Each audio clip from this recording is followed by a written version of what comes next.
Thank you all so much.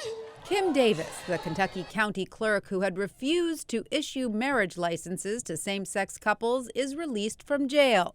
The same federal judge who jailed Miss Davis on September 3rd ordered her release and forbade her from interfering with her deputies, who have been providing licenses since Friday. Ms. Davis emerged from the Carter County Detention Center in Grayson, Kentucky, and thanked supporters who were holding a rally in support of her outside the jail. We serve a living God who knows exactly where each and every one of us is at.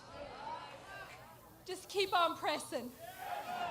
Don't let down, because he is here.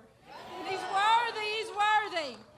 She declined to take questions from the media, but her attorney, Matt Staver, said Ms. Davis planned to return to work later this week. She loves God, she loves people, she loves her work, and she will not betray any of those three. She'll do her job good. She'll serve the people as they want her to serve, and she was elected.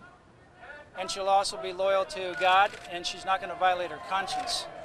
U.S. District Judge David Bunning jailed Ms. Davis for contempt last week after she repeatedly defied his order to issue licenses to all eligible couples, gay or straight. He then secured a commitment from 5 of her deputy clerks that they would grant the licenses in her absence on Friday.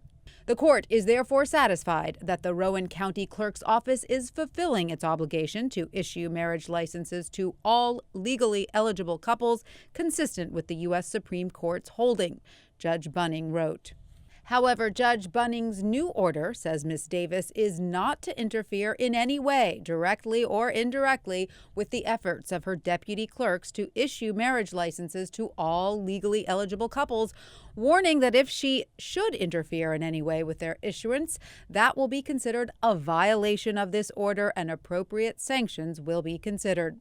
When pressed by reporters whether Ms. Davis would try to prevent her deputies from issuing licenses, Mr. Staver stated, Kim Davis cannot and will not violate her conscience.